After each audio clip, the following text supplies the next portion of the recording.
Bonjour à toutes et à tous. Vous êtes sur le podcast LMT 25 ans, le podcast pour raconter l'histoire de Laval Mayenne Technopole. Je suis Céline Loury et pour cette première conversation, j'ai eu le plaisir d'échanger avec le premier président de Laval Mayenne Technopole, monsieur Jean Éaumé. Il a pris ses fonctions en 1996 jusqu'en 2006. La présidence de LMT est une petite partie de ses nombreux engagements qu'il a pu avoir en tant qu'entrepreneur mayennais, mais aussi dans la vie politique et associative locale. Un parcours très riche que monsieur Jean Éaumé a relaté dans son livre « La passion d'entreprendre, naître, grandir, développer, innover en Mayenne ». Vous découvrirez dans cet épisode une partie de son parcours de chef d'entreprise, et pour celles et ceux qui connaissent la Mayenne, vous vous rendrez compte que ces réussites sont encore visibles dans le tissu industriel mayennais.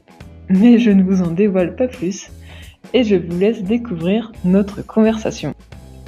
Merci d'être venu aujourd'hui répondre à nos questions sur l'histoire de Laval Mayenne Technopole. Est-ce que vous pouvez vous présenter ? J'ai exercé pendant 15 ans la profession de négociant en grains. Profession non choisie, mais imposée par la nécessité familiale du fait de l'incapacité de mon père, atteint malheureusement par un AVC qui exploitait ce commerce avec ma mère. Cette situation m'a privé d'études secondaires dans des établissements scolaires. Mon seul diplôme est donc en conséquence un certificat d'études complété par une correspondance avec l'école universelle, ce qui fait de moi un autodidacte. Et alors, comment avez-vous eu l'idée de changer de métier ? Eh bien, c'est en 1961, j'avais alors 32 ans. J'ai considéré que ce commerce dont j'étais le gérant pour le compte de l'indivision familiale n'avait pas d'avenir. J'ai donc décidé, avec l'accord de l'indivision, de vendre ce commerce. Ma mère, ma sœur, mon beau-frère ont accepté d'investir la totalité du capital réuni par la vente des locaux, matériels et fonds de commerce pour disposer un peu de capitaux. Et donc, quelle a été votre démarche ? Notre intention était de chercher une activité de production par opposition à une activité limitée à la commercialisation. J'ai proposé à mon beau-frère de nous associer, lui apportant des connaissances techniques acquises par sa formation et moi des connaissances acquises dans la gestion de l'entreprise familiale. Notre intention était de rechercher une petite affaire dans la région parisienne, ne pouvant plus se développer localement et qui envisageait de se délocaliser en province. Alors, si possible, en présence d'un propriétaire vendeur proche de la retraite et surtout compatible avec nos possibilités financières. Et c'est dans le jouet que nous avons pensé trouver ce que nous cherchions, car il ne demandait pas une connaissance technique sophistiquée et cela nous convenait bien. Notre objectif était de délocaliser cette affaire qui aurait parisienne et de l'amener à Laval pour bénéficier des avantages proposés à l'époque par les communautés locales, départementales et régionales. Après avoir soumis cette idée à plusieurs agences parisiennes, notre démarche et la recherche, nous avons pu acquérir une petite entreprise de fabrication de poupées qui nous a permis de découvrir la transformation de matières plastiques. Vous avez créé la société STMP pour Société de transformation de matières plastiques. Qu'attendiez-vous par rapport à la matière plastique ? Très vite, j'ai pris conscience de la possibilité offerte par la transformation de ce matériau et particulièrement par un procédé utilisé pour la fabrication des poupées qui était l'extrusion soufflage. Après de l'avoir appliqué pour la fabrication de produits pour les articles ménagers, c'est dans l'industrie automobile que notre développement a été le plus porteur. Notre principal succès a été d'ailleurs en 1968 la fabrication de réservoirs à carburant en polyéthylène pour les véhicules automobiles en remplacement du réservoir en métal plus lourd, l'atole étant moins malléable, pour épouser l'espace disponible réservé dans la carrosserie d'un véhicule. Alors, nous avons été le principal développeur de cette technique en France. En 1990, STMP contrôlait 65% du marché français du réservoir en matière plastique et le fabriquait dans 4 usines sur le territoire. Alors, pour la petite histoire, en 1967, aucun véhicule léger au monde n'était équipé de réservoirs en matière plastique.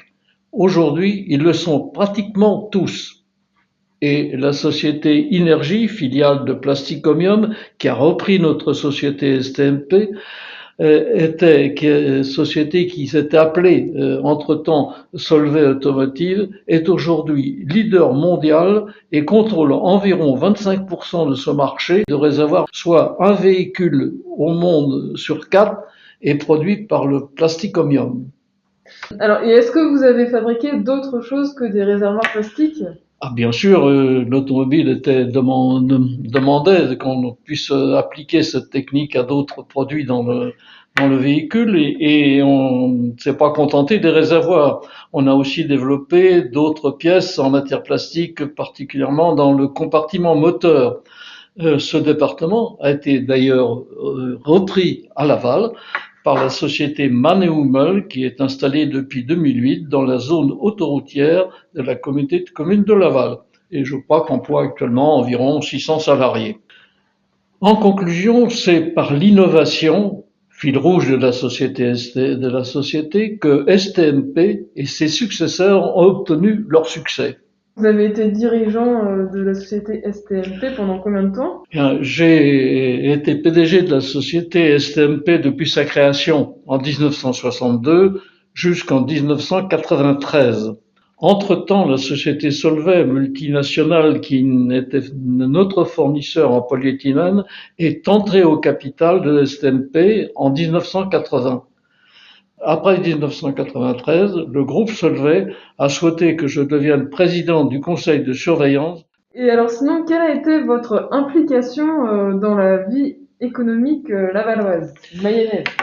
Je dirais plutôt dans la vie en général de la ville de Laval, puisque j'ai été conseiller municipal en 1959, j'ai intégré la commission économique, puis réélu en 1965, je suis devenu adjoint au maire du docteur Lebasser, tout en continuant à participer à la commission économique. Pendant cette période, j'ai créé la société STMP dont je viens de parler tout à l'heure. C'est au cours de ces 2 premiers mandats, de 1959 à 1971, que Laval s'est réellement industrialisé et j'ai participé à ces 2 équipes municipales. En 1995, donc vous étiez en retraite. Pourquoi vous êtes reparti avec François Daubert? Eh bien, François Daubert, qui était devenu un ami depuis son élection à la députation en 1978, briguait la mairie de Laval. Mais il a souhaité que je sois sur sa liste. En retraite, comme vous l'avez dit, je n'étais pas très enthousiaste. Pour repartir dans le conseil municipal, je lui ai donné néanmoins mon accord et j'ai accepté d'être sur sa liste.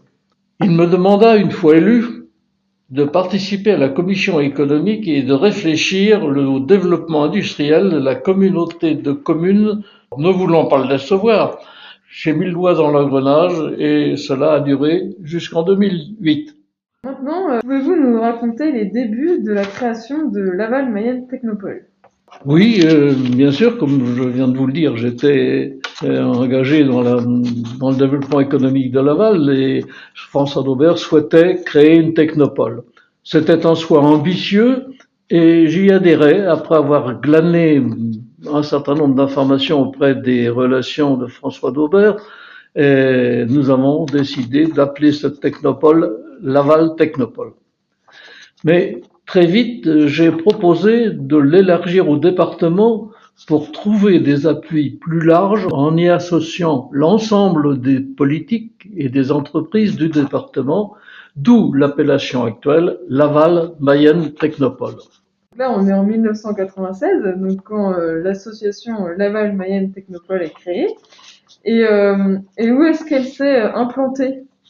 Il fallait disposer de locaux pour y adjoindre une pépinière. Donc il y avait un terrain disponible qui a été choisi, qui est proche de la zone universitaire où déjà l'ESIA était installée. Cette dernière, d'ailleurs, l'ESIA nous a hébergés jusqu'en 1997, date à laquelle nous avons construit un bâtiment pour la Technopole spécifiquement. Nous devions alors, avec les bâtiments, constituer une équipe. Une opportunité se fit jour très rapidement. Le directeur de cabinet de François Daubert à l'époque, Guy Levrat, était un jeune ingénieur civil des mines de Saint-Étienne. Il avait 26 ans. Il avait le profil adéquat d'ingénieur, jeune, dynamique. Il fut sollicité pour participer à cette aventure et il accepta avec enthousiasme.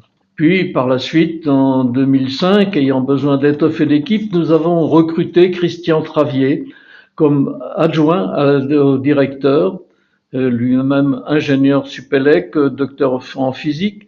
Nous l'avions côtoyé et rencontré au cours de conversations avec l'ANVAR et depuis 2007, il est directeur à temps plein de la Technopole, Guy Lebras ayant opté vers d'autres horizons. En 1993, quels étaient les objectifs de la création d'une Technopole? À l'origine, le but était d'aider les entreprises mayonnaises face aux nouvelles technologies, leur permettre de s'adapter et aussi créer des synergies entre elles, puis faciliter l'émergence de start-up. C'est surtout ce dernier objectif, qui a absorbé l'activité de la Technopole en hébergeant un grand nombre de créateurs d'entreprises, d'où la nécessité de créer un incubateur. Les instances politiques régionales de l'époque, qui avaient en charge la création des incubateurs dans les départements, n'avaient pas retenu notre demande et avaient décidé que la Technopole de Laval serait dépendante de l'incubateur du Mans. Mais très vite, nous avons constaté que les start-up mayonnaises envoyées vers le Mans étaient sollicitées gentiment pour rester dans le département de la Sarthe. Nous avons donc décidé de créer notre propre incubateur. L'incubateur de Laval Mayenne Technopole a été créé en 2007. En 2007, oui. Est-ce que la Technopole a été à l'origine d'autres créations? Oui, bien sûr, on a élargi le champ de développement économique. Entre autres, on a participé avec l'école LESIA, on a participé à la création de Clarté, qui a donné naissance à la réalité virtuelle, qui était une des idées de François Daubert, un peu visionnaire dans ce domaine, et qui a aujourd'hui remporte un assez grand succès et utilisé partout dans le monde. D'autres activités, oui, on s'était aperçu également que les jeunes créateurs manquaient quelquefois de capitaux pour lancer leur entreprise. Donc, avec quelques autres industriels locaux ou des investisseurs potentiels de la Mayenne, nous avons lancé Symbiose, qui est une association de business angels, et nous avons un certain nombre d'entreprises qui ont bénéficié de ces avantages fiscaux pour se créer. On peut en citer quelques-unes. ESIA, il y a Neolix, il y en a d'autres qu'on peut rajouter. Tenaxia, LOASO, Didaptic, Renmotion, Aption. Alors, on peut y ajouter Viametris et d'autres encore qui ne me reviennent pas en mémoire. Et alors, en tant que président fondateur de Laval Mayenne Technopole, c'est quoi l'innovation?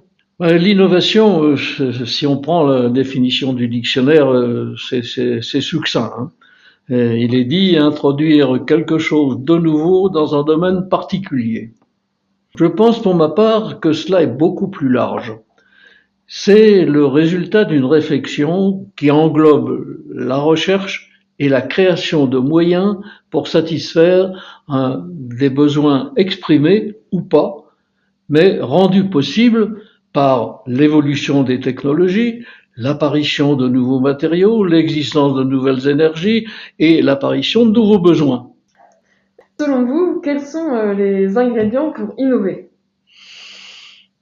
Pour innover, à mon avis, il faut avoir une curiosité toujours en éveil, avoir une solide notion du bon sens, avoir de l'ambition, de l'audace, et puis, dans certains cas, un peu de chance. Merci. Merci, monsieur Jean Éomé, pour cette conversation. Encore une fois, c'est toujours enrichissant.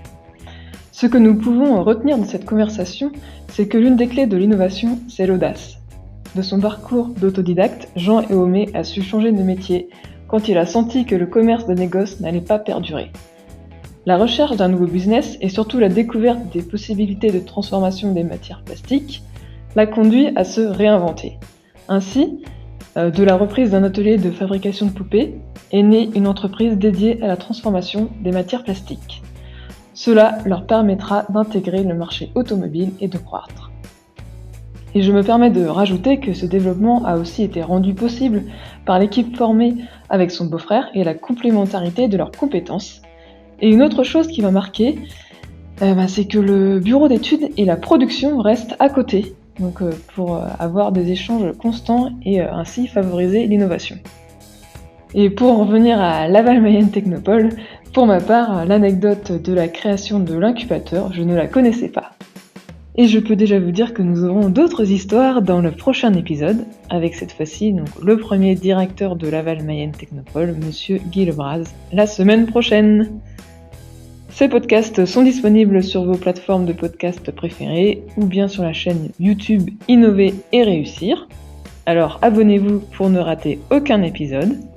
Enfin, si vous avez des questions à poser à nos invités, je m'en ferai un plaisir de les relayer.